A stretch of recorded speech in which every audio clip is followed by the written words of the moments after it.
Hi there. I want to welcome you to the very first episode of Intentional. This is a podcast created from a deep place of passion, curiosity, and the courage to finally go there.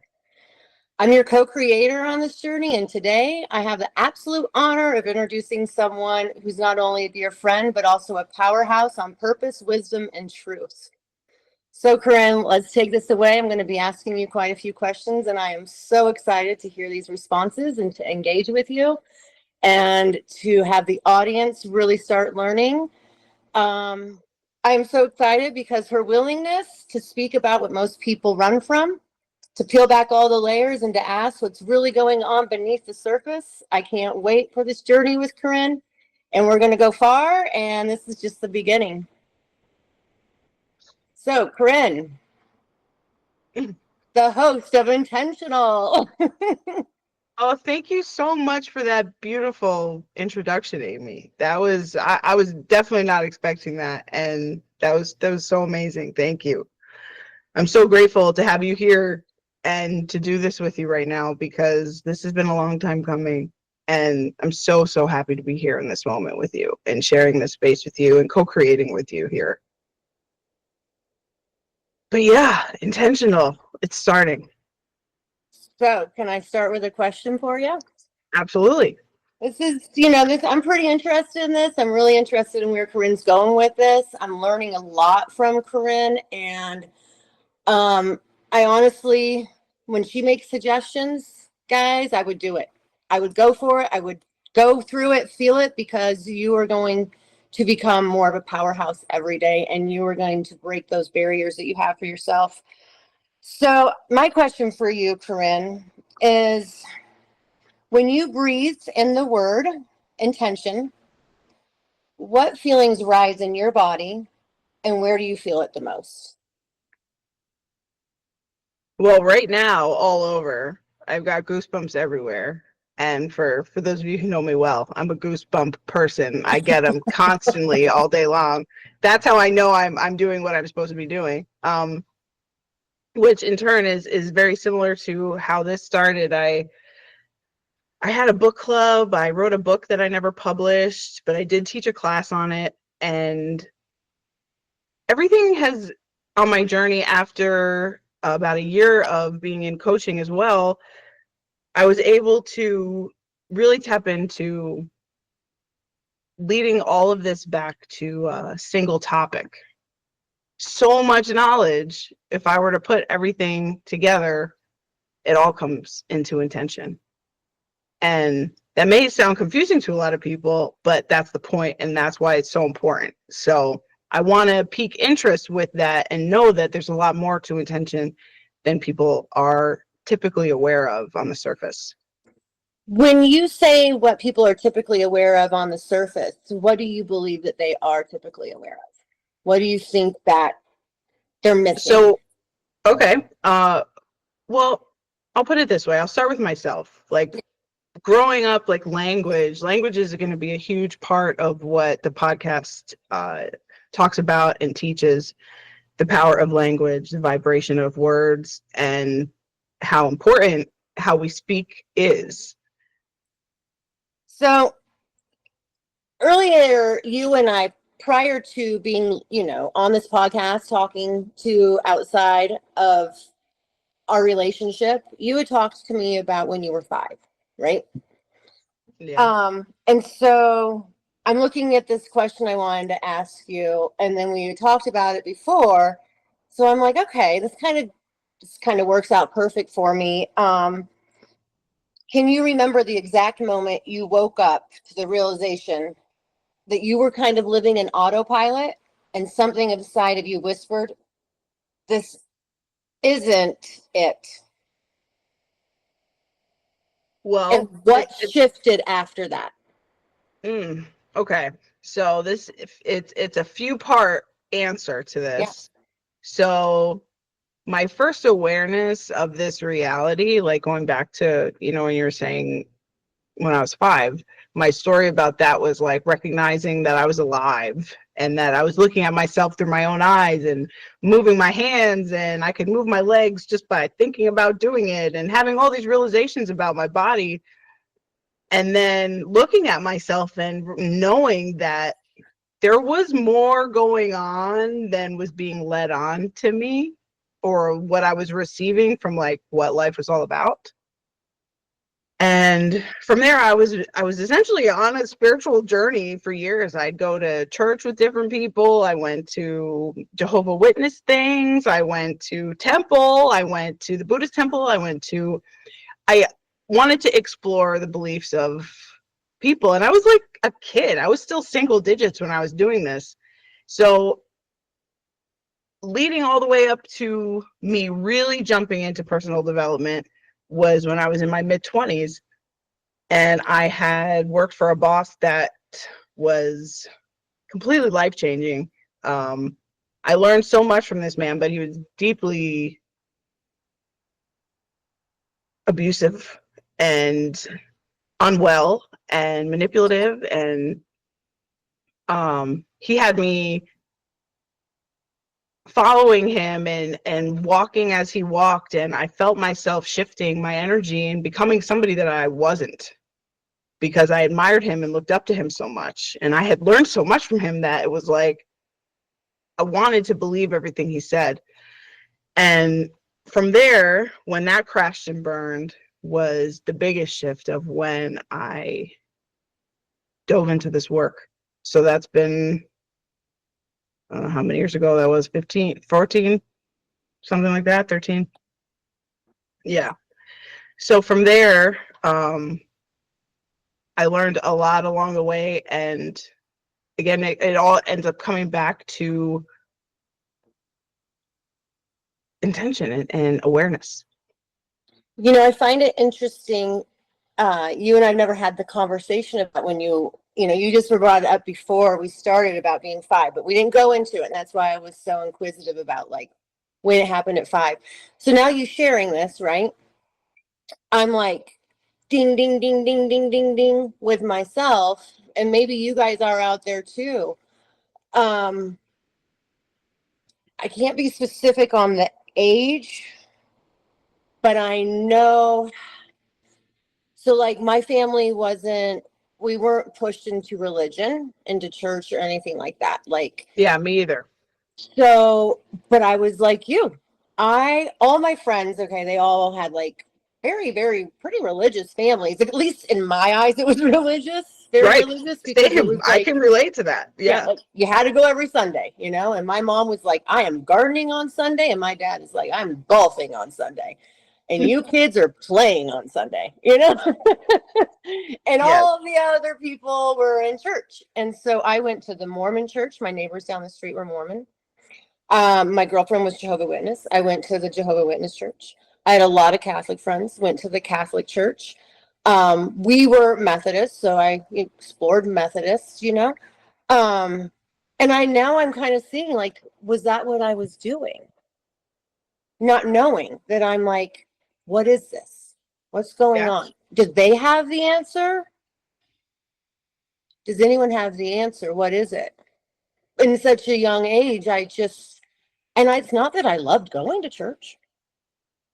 I was just like, what? But we wanted to know, what is this all about? Why is this all the time? Why is this so important Why to is you? it so important? Because in my family and in our home, it's not. And I have a huge family and it's not. And I have a really huge happy family and it's not. So that's just so interesting to me that like I explored that same thing without maybe even knowing that I was But just subconsciously, you knew. trying And to you figure wanted it to know out. what it was about. And Yeah. I think so many people have had that experience. And then there's the people who, were raised in specifically very religious households that never question it and never look outside of it. Mm-hmm. Or hate it. And hate it, and still, I don't like to use that word, but don't, want to be it, but they feel pressure to stay, Mm-hmm. Mm-hmm. doing what their family has done. And then you don't get to explore what is all out there, right? What is all out there? It's crazy. I love that you shared that. So this is another question. This is kind of going in a whole other direction here, but I just really want to open up this dialogue to get as much as I kind of can out of you. on Sure. this word intention and give everyone out there this opportunity to see that like we have a lot to share.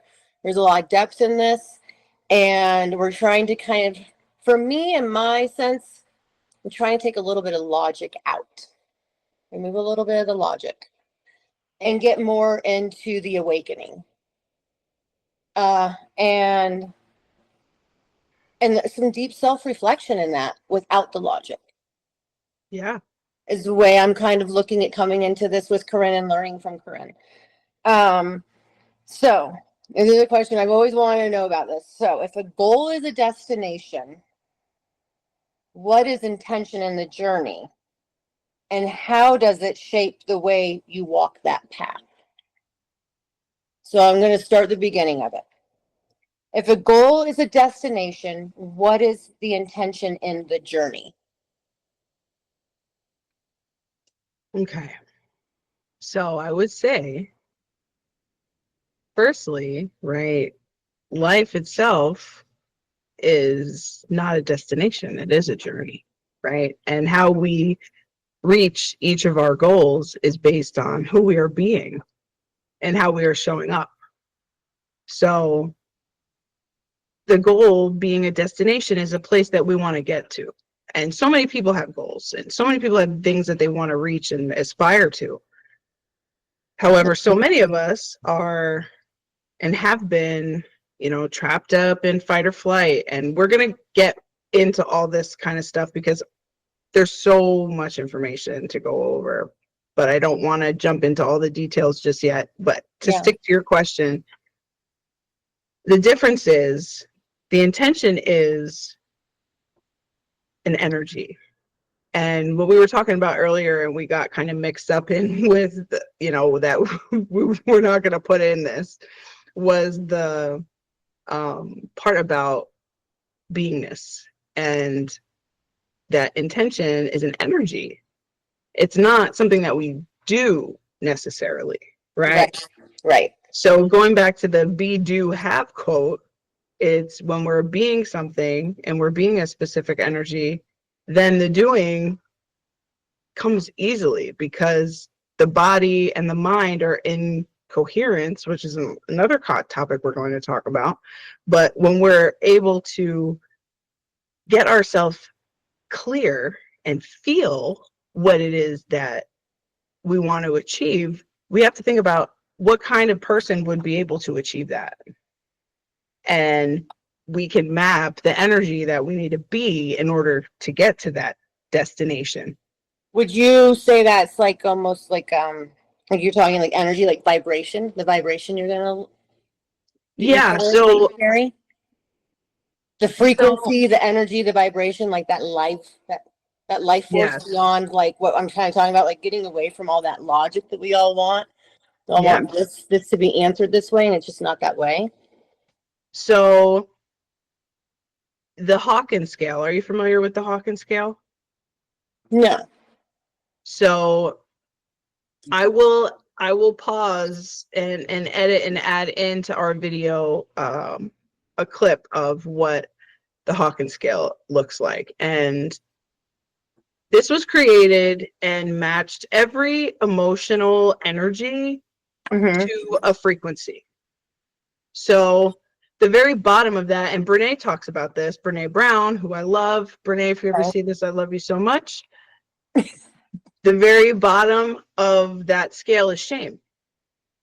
And when we're in that energy of shame, trying to get some goal that we want vibrationally, we're not going to be able to be who we need to be to do the right things to achieve that goal. So the difference is they are that's connected. When you're living in fight or flight. Yes, because anything on the scale, so essentially it goes like shame, grief, apathy, then there's anger, desire, courage. And courage is the tipping point. Courage is when we go from fear into love. And we're going to talk about this in my podcast as well. The book that I wrote that I never published, which I'll probably Which publish she's now. publishing. Which I'm going to publish now, especially that this has started. Dives deep into love and fear. That's what the book is about. And it's actually based on the Hawkins scale, because in order for us to step into a place of love where our hearts and minds can be open to new information, we have to be in a place of courage. So in order to make any type of change, because then it goes from courage all the way up to Christ consciousness, which is the highest level you can achieve. And that's another conversation for another podcast. But we're going to be here a while. Oh, yeah. We have lots to talk about. So I hope that answers the question. Yeah, I mean, I think it's kind of a lot could be answered from it, right? Yeah. So it's not the same thing as a goal, but it is needed to meet the goal that we truly want, right? It's not just like doing some task. It's not that kind of goal that we're talking about. We're like trying to achieve the things we want in life. So I think for me, in a way, thinking about it, it's like it stretches that linear thinking, and it kind of puts a clarity around the difference between aligning and striving. Yes. If that makes any kind of course it does. Yes. There. Because like when you look at what the intention is in your journey, that is going to shape the way you walk your path. Yes. The doing becomes easy after that. Mm-hmm. Because just like one of my favorite examples, and this was on our journey, in part of our friendship in the beginning of it, in fitness coaching, it's like you were coaching me on activity, and now I'm fully in with all the things you taught me, and have very much embraced that if I want to be fit, well, what is a fit person like? Who are they? How do they operate? How do they live? Well, they definitely eat healthy, right? They definitely move around. Those are the doing, but they're energetic. Mm-hmm. They're motivated. They're determined. They are even when they open. Don't want to, they do it. They're committed. And that's what I committed,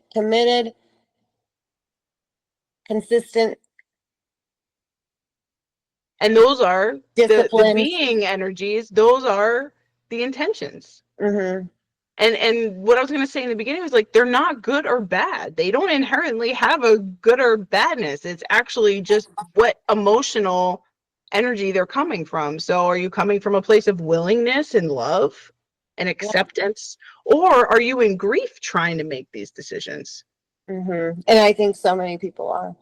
Yes, they are. In fear and standards, and they're not feeling the vibration within themselves of why they're doing this.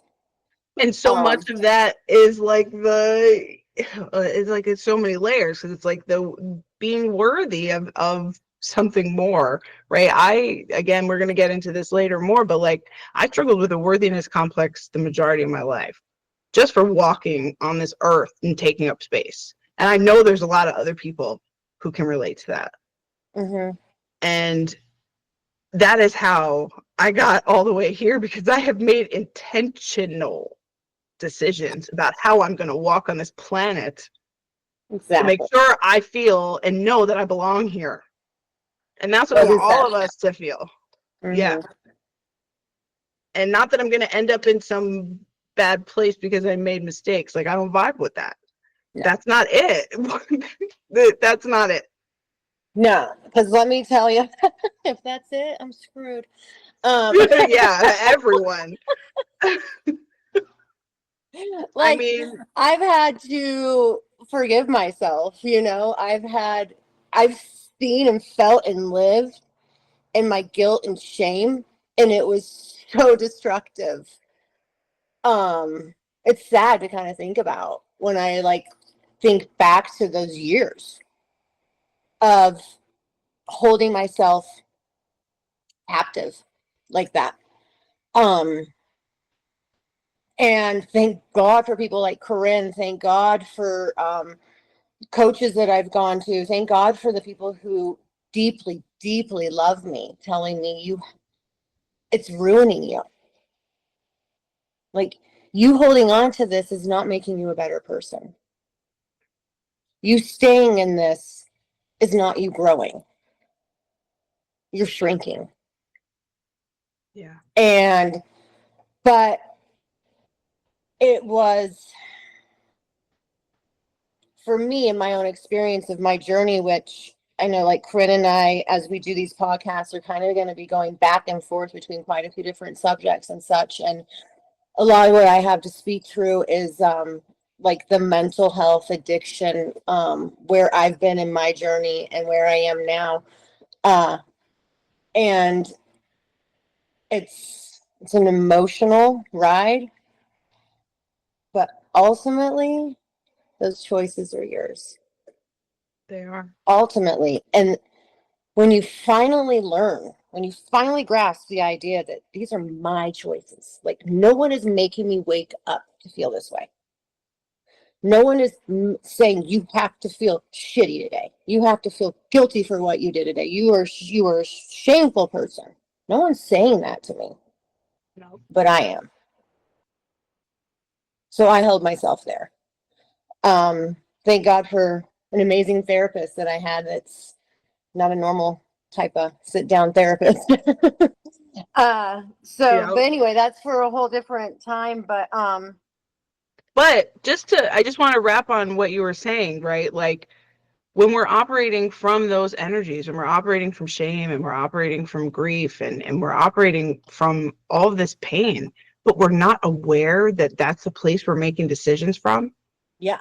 That is That's it. No, we don't, unless we realize that we can look at a chart and figure out what energy we're in right now. Like, I had that chart in my pocket for years. Once I saw it, I was like, oh no, everybody I know in this world needs to know this is a code. This is a code to understand where we are, and we can be honest with ourselves and say, hey, how am I feeling right now? Oh, I'm angry. Yeah, let me reflect. I'm angry. So, and be honest with it, and be honest, because that's the clue. So then we could say, hey, I'm not going to make a decision until I'm out of this energy, and be conscious of that. And that's really where the ball can start rolling, and be like, oh, because I promise, like, the journey, I can say for myself, it's not a destination. Like, I'm a lifelong learner. Like we were talking about, what's my title? Call me a lifelong learner. Because I'm here to just learn as much as I possibly can and follow the things that resonate with me that make sense. Because I think all of us can relate to the fact that so much that we've been taught doesn't make sense. It doesn't add up. There's too many holes. There's too many things. But it's too linear. It's too linear. And we are not linear. There's not one part of our bodies and one part of existence, except for what we build, that is linear. I mean, let's be real, because nothing in nature is. So the fact that we have adopted that reality and we use that as a basis is actually just, it's blasphemy, right? Especially for our children, like we have to allow this and embrace it and let them know, like, it's not going to be this way. It's just not. And that's okay. But how do we move through it? What does that look like? What does that feel like? How do you do it? Don't self-destruct, or do that to others. Yeah. So being aware, of the energy we're in. So it's like, for those of you out there who are struggling, like, why do I make these decisions? Why? I promise there is a path. I promise there is a solution. And the more you know, the more you can change, because we don't know what we don't know. We're only using what we have. So join me in being a lifelong learner, and Aimee, and we're going to all do this together and just keep learning and sharing what we know, and share this wisdom, raise the vibrations of the earth, do better. And that's why I'm here, because I've got a lot of fire and a lot of power in me. and it's gone in directions that weren't always helpful for me. So I definitely want to use, my knowledge and remind myself, Joe Dispenza says, the nerves that fire together, wire together. So we're going to keep talking about this stuff. We're going to keep reminding ourselves of what's important and how we change, because we can. I already have. I know you have, Aimee. So we're coming from a place of actually having made real changes already.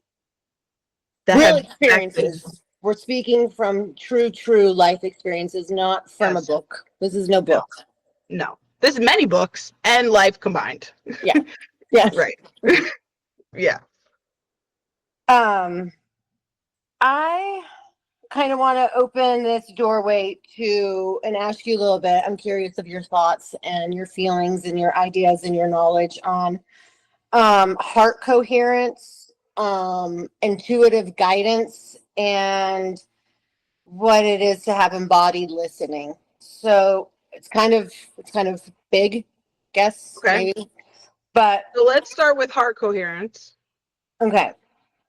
So I'm going to be referencing Joe Dispenza, Dr. Joe Dispenza, a lot in my podcast. And it's one of those things, I think for a lot of people, he's very brainy and he's got a lot of information and he does his best to say his concepts in a level for people to understand. And many people do, but a lot of people are kind of turned off and like, I can't like vibe with that. So I'm going to do my best to reach all of you who have a feeling that there's some wisdom there, because I promise you there is.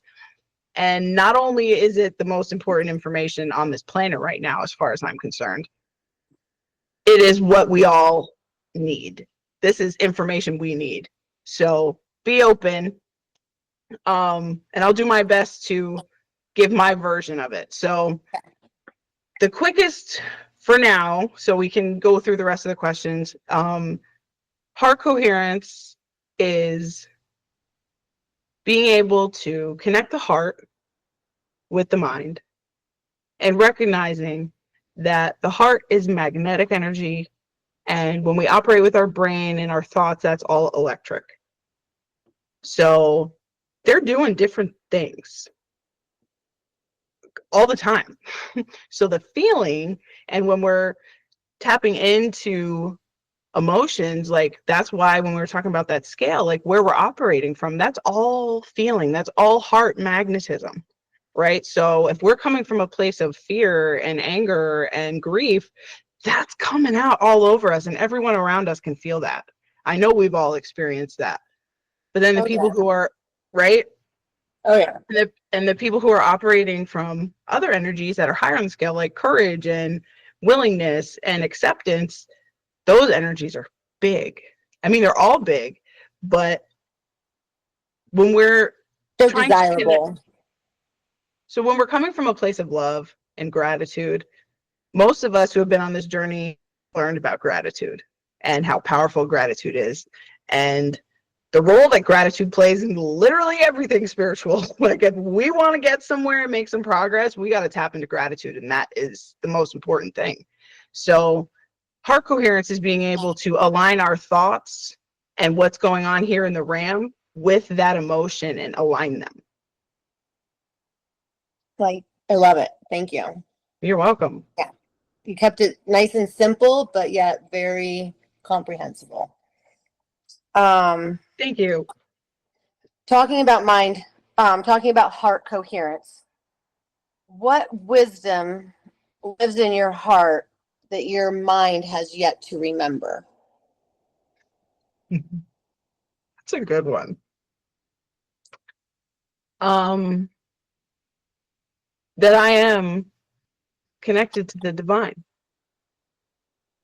My highest self knows that. And this is, again, another podcast, another topic, but the fact that I can forget, and I have, and less now because I'm much more aware and conscious, and I take the time to be present and intentional. But before I had that awareness, I wasn't. And so whenever I'm doubted the abilities that I know are my gifts from the divine, because I am the divine, I am connected to the divine, I am part of the all, we are all connected, all of those things. Like, that was such a hard concept for my conscious mind to connect to, because ego and all of those things. But when I finally like started to learn that, it now lives within me, and I know that every person is a reflection, and every trigger is mine, and every time I'm angry, it really doesn't have anything to do with that person. It has to do with me and my boundaries, right? All of those things. Mm-hmm. I don't have to remind myself as much of it now, but in the beginning, that was the hardest thing to transition into. So, like, feeling worthy of having boundaries, and like, I mean, the journey was so heavy and long. Well, yeah, but once you put the boundary up, how do you then protect it without it becoming hardened? You becoming hard towards it, because people are going to try to break that boundary, right? Or people don't like it. They don't like to hear it because they want to be in your life, but they don't want that boundary necessarily.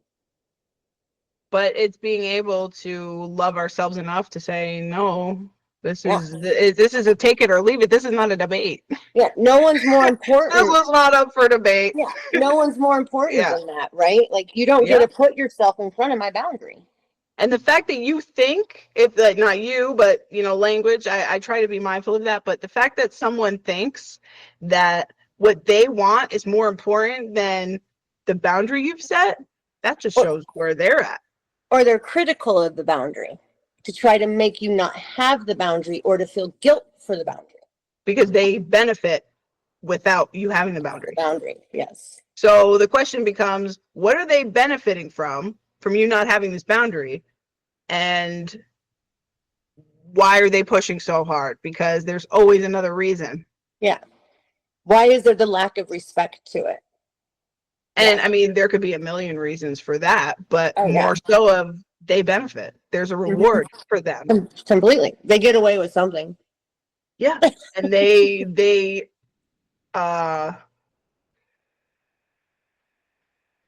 I can't very much. I'm not going to get into the names, but I have these relationships in my life that very much don't like my boundaries. Mm-hmm. My Yeah, my friend group, for one, has, like, my dear friends are fine, but people who step in the way of my boundaries, or they try to, I'm like, you don't even get that far anymore. Like, I used to try to be so accommodating, and those days are completely over. I'm like, oh my God, you're right. You wish. Like, I want everyone to be good around me. Everyone happy. Like, I don't want, like, I would, like, people pleaser. yeah, that's all trauma. And I was good at it. Me too. People would even say, like, I love being around you and you make me feel so good. And I'm like, yeah, I feel like shit, but I'm so glad I put everything into you. Yeah. Yeah. And that's Like, you've giving our worn me energy away. down. Like, I have no energy because of you, but I gave it all because I gave it all to you. Yeah, willingly. And that's where the boundaries come in. Mm-hmm. Because, like, we can tell, we know when somebody is taking our energy. We know. Mm-hmm. So, and it's immediate. And those feelings are like, oh, halt. Before, I used to just eat it and eat it and eat it and eat it until I had an explosion. Mm-hmm. And, like, the days of burning it all down are done. I don't even entertain. I'm like, nope. I will literally stand there with somebody with energy I don't want, respectfully. I will step back, close my eyes, and breathe. Mm-hmm. They don't have to like it. It's not for them. Yeah. If they're like, excuse me, can you look at me? I'm like, yeah, when I'm regulated, I will. Right. But until then, you're going to wait, because Yeah. I got to be right, because I want to be in alignment with what comes out of my mouth. Because if I just let myself go off on a spiral, it's not going to be good for anybody. Completely, yeah. Yeah. So I got another question for you, Corinne. Yeah. What do you believe gets in the way of people owning their creative power? Mm. Well, this gets into my book a lot, which is fun. But really recognizing the question, but I will answer your question with a question. What do you think the purpose of this life is? To create. So if that's not in someone's vision and forefront, so in my book, I'm not going to give it away, but one of them we just did was getting to the point to figure out what the point, what's the point of all this, and what is his purpose, because we have to create it, right? Like we have to create the purpose. So if we look at ourselves as creators, creatives, in the sense of the masculine and feminine energy together, and know that we're here to create, then we can accept that. But that's not how society has been designed for us to operate.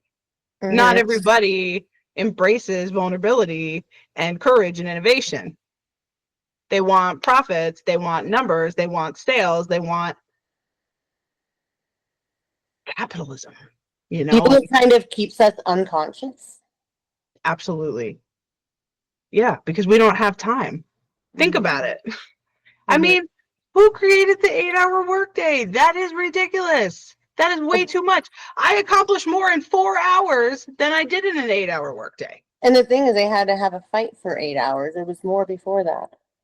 And then it's like, also, by the way, cook for your family, clean your house, do your laundry, have social time, have quality time with your kids, and sleep. And have, spiritual well-being in church and whatever else anybody's trying to do. I mean, it's literally not enough time.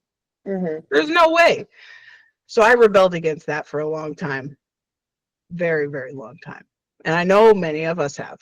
So somehow. Yeah. I did. I had a 9 to 5, actually 8 to 5 job. It lasted a year and a half. I've had a few. 6 months, a year, 8 months. I was like, how do people do that? It feels like jail. It literally feels like jail. And everyone's in jail. Up. Yeah, I woke up. Willing jail. Yeah, I woke up miserable. And I used to, before I would do something, I woke up excited about the day. I was creative. I was doing hair. I was talking with people. I always knew you had to have been a hairdresser, by the way. I just have to say that. I'm like, you look like someone who's good at doing hair. And I don't know how. Probably because you always look so good. That's probably why. But oh, you're sweet. No, it's just that opportunity to make my own schedule, to live the days I wanted to live there, to live here, it's just, I needed that flexibility. And I actually never tried to have a normal job. It was when I was trying to prove to somebody else that I could do it, that to be a person in society contributing the way I'm told I have to contribute was to have a full-time job Monday, Friday, those hours. Otherwise, I was just rebellious, or I was too wild, almost, in a sense. Does that make sense? Yes. I mean, literally. No, same. What someone loved me for, they ended up hating me for, and wanted me to turn into what they were doing to prove that I'm a functioning human in society, was working an 8 to 5 job. So I did it, right? Absolutely miserable. That was a huge lesson for me. Someone was creating, I was allowing someone to push me to be miserable, to try to prove to them that I can do something I don't even want to prove. I don't even want to do. Yeah. But at that point, like, you'll hear my story at some other time, guys. I had to prove this to the courts. And that was what was a demand from the person I was fighting against. So It was wild to think this person thinks I need to live their life to be a good person. But that's because of the, like, not but that's why the society is the way it is, because to be worthy is to do these specific activities, otherwise you're less. And guess what? That could not be farther from the truth. Yeah, or you're Have you ever, rebellious, or you're whatever. You're just not stable.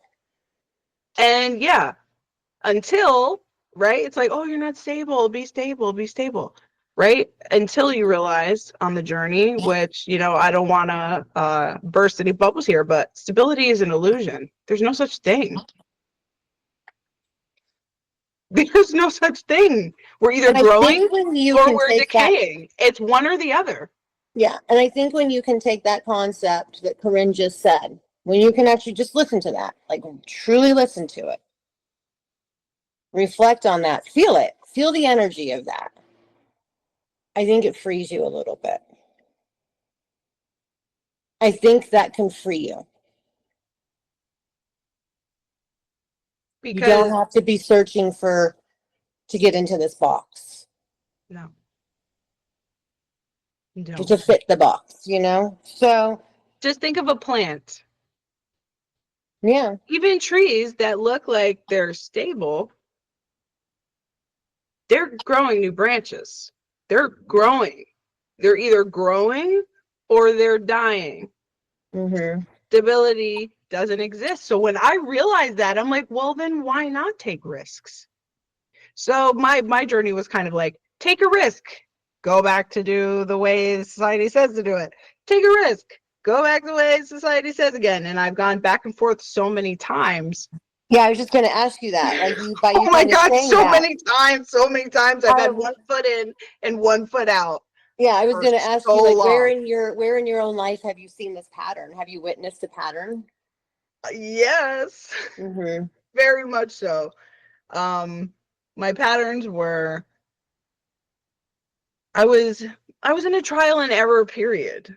And for anyone who follows human design at all, which another fun topic to tap into, but I am a 6-2 generator, and 6 is conscious. The first number is conscious, second number is unconscious, and the energy type is a generator. So I literally am a role model and a hermit and need to create energy for 70% of the planet. But I also get how this works, because when I'm doing what I love, I'm bursting with energy. I'm literally flying off the roof. You're really So giving something to us, really. so it's such a pleasure, and it charges my own battery at the same time. But in the past, I would start to charge my own battery, and then I'd give too much of my battery life away, and I'd make decisions that weren't completely in alignment with me, and then I'd deplete myself again. Mm-hmm. So what I know about it now is I need time to hermit, I need time to role model, I need time to grow. And in order to generate, I have to be moving, because think about what a generator does. Like, you got to put gas in it, and then it moves. And it makes things and makes light and whatever anyone needs that comes from that. So I Mm-hmm. really resonate with that, because I know when I'm in alignment, I watch the people around me rise. And I've seen it many times. And I'm like, dang, this is crazy to tap into the energy letter, like the centers that way, and to learn what that is. I love human design so much. It's literally a cheat code. Like, follow the human design. It's a mixture of so many different astrologies together, and And answers so many questions. where can somebody look at this, find this, You can look up it's to give like, out here to anyone who's yeah, interested? there's a few. You can look up like human design chart, free human design chart, and you can look them up. Like, different sites do it, Mm-hmm. and you put in your birth time, where you were born, just like regular astrology, but it encompasses way more than Mm-hmm. just the regular stuff. So it's Mm-hmm. so cool, and it literally helps explain like how to operate in the world. And the thing it says to me is, if it doesn't light you up, bye bye. Right? Don't even give it anything. So I'm like, Mm-hmm. finally, like, that's one of the ones. The question you asked me before was that, like, really making sure I remember if something is lighting me up or not, and not just going on with the motions. That's the thing I have to remind myself of, to be like, is this lighting me up? Mm-hmm. Do I feel energized? Like I could be awake for days like I do right now, which clearly, you know, it's obvious. Like, and then there's the things that make me feel like my eyes are going to close. I'm going to fall asleep in 5 minutes. And that's when I'm like, this is not for me. I got to go. Yeah. Yeah. So, so we're looking and kind of, here's another question for you. I'm going to do the full question and we'll kind of come back to the beginning and break it up. Okay. So kind of talking about that in the sense of like a little bit of like when I'm not feeling something, you know, it's like a disconnection, right? And it's draining. So what does disconnection from intention look like, feel like, and sound like in someone's life? So Joe Dispenza says, we're always creating. Always. Whether we're aware of it or not. So what it looks like is, and this also shows up in human design too, like, so a key sign of things are not good is if I'm frustrated. Okay. So if I feel myself becoming frustrated, then that's a sign to move away from it. So this kind of taps into that same energy of like, if you feel like you have to force it, like it's so much work to do something simple, or not necessarily simple, because things that we want can be hard, but like, you know, when people say they love what they do, they never work a day in their life. Like that's the same kind of concept, that it's the labor of love. Like you love what you do so much, so you have the energy, you get excited to wake up. So if we find ourselves not being excited to wake up and not be excited to go where we're headed, and if that's nowhere, that's also part of it too. Like if we're home trying to figure out what the heck we're doing with our lives. So the feeling like basically like you're going to, you know, when you tell me that, I'm thinking, okay, I'm going to really pay attention to that. Like when I get frustrated and like not just stay frustrated, I'm going to pay attention to it. Right. Yes. Like, don't you think that's like something kind of important? We need to like the audience to understand, like through this podcast, it's also tools that we want to give you. Yes, absolutely. And like everyone's different. Everyone has different energies. Some people, you know, but when it becomes like a tension of sorts, it's not something that's joy, no love, no wanting to do more of it, right? Like, oh my God, I won't even get. And we're so busy just trying to get through it that we don't take the time to think about how we're actually feeling. And that's what it is. Yeah, absolutely. Absolutely. Yeah. Love it. So earlier we were talking about like some frequency and stuff like that. So when you say intention is frequency, what does that frequency sound like, feel like, and move like in your body? And how can others begin to attune themselves to it? How can you provide some of that for us? So I'm gonna, again on this video, put the Hawkins scale up there, because this is it. This is how it's done, my friends. Looking at this scale, shame is at the bottom, enlightenment's at the top, and all of the important energies in between. And when we are in courage and below, we're in the energy of fear. So when we're in the fear energy, not only are we not coming from a place of honesty. I loved, you know, to quote a Disney movie, when in Frozen, magic is not the problem. Fear is what can't be trusted. Because when we're operating from fear, that's not trustworthy. That's not authenticity. That's fight or flight. So that's survival. So knowing that if we're in that energy, our brain literally can't take in any new information. Okay. We're in a place of restricted absorption of information. So in order to be able to actually, when you're in a fight with somebody and you're trying to talk and they're trying to talk and you're going back and forth, but you can't hear their point because you're so pissed. And you're talking your point. And you're talking your point, but you literally can't take any new information. Or when you're really upset or in grief and someone's trying to bring you advice that could actually help you and you're like, oh, I just can't right now.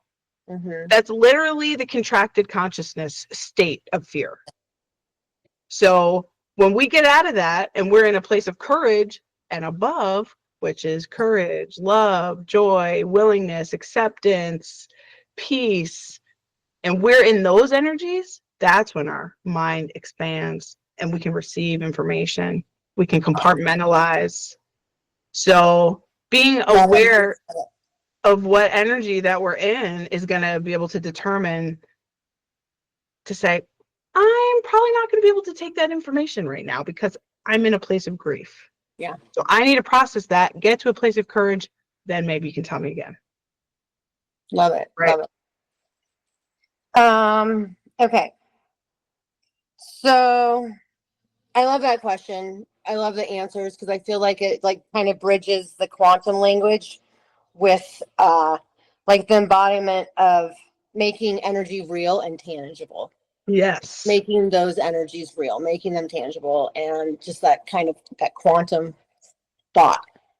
Yes. So I love your answer to that. It's awesome. Thanks. Yeah. So this is for you to kind of give us and I think you have quite a bit to give us. So maybe you'll be providing us much more through all these podcasts, but what rituals, rhythm, or micro moments help you return to alignment on the days you forget who you are? This could not be more appropriate to where I'm at right now. And you used the language I'm so connected with. I saw this post recently, and it was such a game changer for me. And it changed everything. I have music in my bones. So from when I was a kid, I was a singer. I wanted to be a famous singer, right? And all those things, which I actually really didn't. But the idea of music was always in me. I fell in love with acoustic guitar the same time I discovered my existence, which I don't think is an accident either, because all the guitar strings align with the shock. That's the other thing. But when I realized that had such an effect on me, fast forward all the way to today, I'm 38 years old, mom, entrepreneur, trying to achieve balance in my life, which so many of us are. I saw this video of this beautiful woman saying, fuck balance. Let's stay in rhythm. And I said, wait a minute. Hold on a second. And I let that one sink in big time. So something that I have been doing now, I get up when I'm still in theta, waking up out of bed, I put my headphones in and I go into a meditative, Afro beats, specific EDM, but I have all these different beautiful playlists for whatever mood I'm in. Instrumentals though, where it's just beats, just vibes, just take me on a ride emotionally, but keep me in a rhythm. And it has changed my life because I can literally tune out the things that are overstimulating me. Mm-hmm. I can think about what my next task is going to be. Mm-hmm. I can vibe myself up to my workout tempo, but I have a life tempo that I'm following. And I'm I'm going to do this right now, and I'm going to stay here. I'm going to take the time for breath work because that's huge. That's been a complete game changer for me. I'm obsessed with breath work. For sure. I'm right with you, Corinne. Obsessed. And remember those conversations? Yesterday, and I didn't have I was telling my my boyfriend last night, I was I had to get up early, get my kid to the airport, and I just kind of gotten a little sick the evening before, and I had the intention of, I had set my intention for what that day was going to look like for me, and it was going to be my breath work, all this, and I didn't get to it and I found a way to skirt around it for some reason. Can't really quite figure that one out. Beat myself up over it, but then got into class, had a great class, then got on the phone with Corinne. And so I was like, you don't need to beat yourself up about this, but you need to really think about what happened this morning. What happened today to have you out of sorts? And I was like, didn't do my breath work. I wake up to my breath work. I'm not someone who can hop into the middle of my day and just start doing my breath work. That's just for me. I have made it so in order to be able to do it, the alarm is now 30 minutes earlier than it was prior to learning my breath work, making it become a ritual, forming this habit. Now it's a craving. Now it's like a way of life for me. I don't like to go without it. So I'm totally like with Corinne, like Breathwork is everything. I hope Corinne shares the instrumentals that she was talking about, the beats Oh, yeah. that she was talking about. I would love for her to share that with you guys.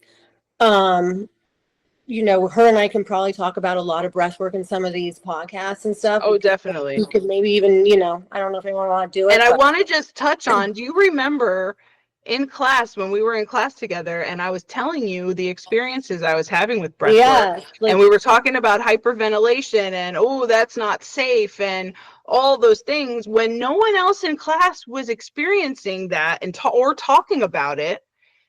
And then when I learned from Joe Dispenza, when you went to Joe Dispenza and found that's literally a part of it, that's how you know you're doing it right. Mm-hmm. And I'm like, mind blown, because our class did not explain that to us. And that is crucial, important information about breath work, because literally it can freak you out. Yes, it can be scary. And then you're like, am I doing it wrong? Do I need to hold back? Like, how are you supposed to relax?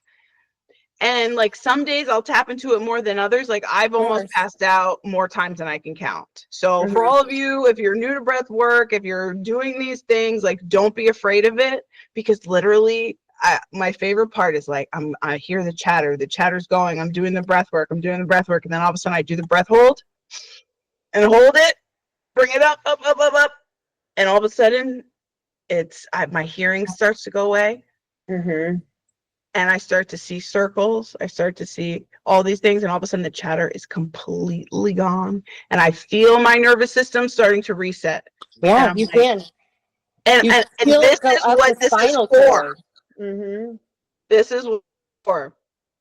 Yeah. And it has been an incredible experience learning all about this. And one of the things I really want to do is like learn all about all the different types of breath work. But there's some beautiful ones that breathwork with Sandy. I literally had a vision of him the other day, and I was like, one day I'm going to hug that man and thank him for what he does, because his breathworks are fantastic. You can see him on YouTube, and yeah, I'm going to tag him and put him in this. Yeah, for sure. Because I want everybody to know about that man. He's so great. The more we can give to you guys, the more we can, for one, show you that we're doing the work, right? Yes. Yeah, and it doesn't cost any money. Exactly. This is a thing.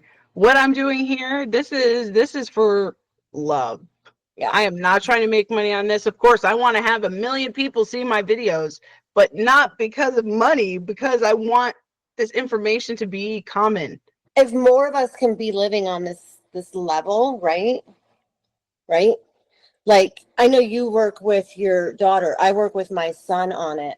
Yeah. He has a meditation he does every night. He's a 17-year-old boy, and he's like into this because he's seeing it help his nervous system. Yeah. Because he's at all different hormonal levels. He's at a level of trying to get somewhere in his life, and he's so focused and so concentrated. He's so nervous, and he so wants to prove himself. And it's like, because he gets out of himself because he gets frustrated with himself, right? Yeah. You know, so he gets out of himself, and all of a sudden he's not performing where I know he can perform, where he knows he can perform. So now he has his gratitudes. We go through gratitudes every day. He has his meditation he does at night. He has breath work. Like, I love that I've been able to introduce this to my son. I feel the same. that he's just like not like, mom, enough. Like I had him do hypnotism. Like he loved all this shit. Like he's all into the brain now. Like all into the brain. He's like, mom, I think I'm gonna go into like studying this. Like, you know, he's a 17-year-old boy, and I'm like, you know, he loves sports. So I'm like, be a sports psychologist. Like, get in there. You know, Yes. learn Yeah. this new stuff and bring something new to the field. Bring a That is new way of beautiful. thinking to this field. You know. You know, talk to Yes, us. please leave in Let the us know. comments. Let us know what you think. Yeah. And this is the beginning. We're both going to have podcasts. So Aimee's going to have hers. I'm going to have mine. And we're going to come together and we're going to discuss all the things that we do. And we're going to bring her listeners, my listeners, and we're going to share everything and have this as a base point where we get to come together and hold each other accountable and grow and do what we're passionate about, because I am so energized right now. Yeah. And I recognize that. And if there's any of you that feel connected to this and you want to set up coming on the show, like, let's do it. For sure. For Reach sure. out. We can do these together. We can do, all different things. This is going to be very exciting and a huge part of our lives. And I'm so grateful to be here and share the love. I'm in Hawaii. I'm on Oahu, Hawaii. And we have our beautiful Aimee in Colorado. And we are, across the oceans doing this together. Right. We are. I have two more questions for you. Perfect. Do we have enough time? We do.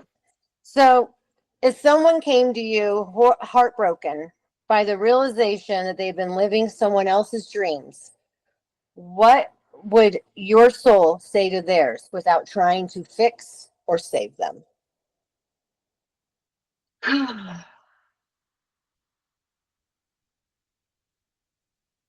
What I would say, well, it definitely depends on the situation, but I would show up and hold space for whoever that was. If they wanted just support and someone to vent, I'm here. If they want feedback, then I've got that too. But as far as what I would say to anyone who is becoming aware that they might not be living the life that they wanted to be, or they're following someone else's path for them, it's never too late to switch it. It's never too late. Love it. Love it. So, last question for you. What sacred impact do you feel this podcast, Intentional, is here to create in the collective nervous system of the world? We're raising that vibration to courage and above. That is what my energy is here to do, to help empower people and to share that this is an amazing time to be alive. Okay. There's so much going on, and let's be grateful to be here right now. Let's recognize what we have before us and that there's so much beautiful life to live. But in order to really reach it, we have to be in a place of courage. We got to choose to get out of that place. And when we hear the fear talking, we say, shh, I got this. I would say make that energetic imprint. Do it. Let's go. Don't just go by metrics, Yeah. Make the imprint. All right, Corinne. This has been awesome. This has been fun. This has been a learning experience, which, like you said, you're a lifelong learner. Lifelong learner. That's how we are introducing in the title that for Corinne. And I gotta say, I remember being younger. I'd gone to college. I got another college. I got in trade school. I got another certification. Got another license. Blah blah blah blah. And at one point, I was like, I am so done learning. Like, I'm never gonna go back to school. Like, I'm so interesting to see at 48, 28, some 30 years later from all that going, I want to know more. I want to know more. I want to learn. I want to learn. And it's not sitting down, learning, statistics and, that kind of stuff. This to me is learning. Yes. This stuff to me. Stuff that really matters. Yeah, it really is. And Absolutely. I'm seeing that what I'm finding here, hearing here, and then being able to actually experience, feel, have the vibration, have the frequency, have the energy is really creating this amazing child I have too. It's allowing him to live his life off this instead of what so many parents tend to do without knowing, but put their values, their morals, their beliefs on their child Absolutely. instead of letting Absolutely. them feel all of them and create their own. Yes.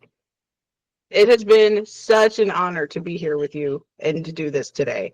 This has been a long time coming, and I feel so much peace and excitement for what's ahead and like planning and getting all of these concepts. Like even just we didn't even skim the surface of all the things that I want to talk about here. So this is just such a beautiful time.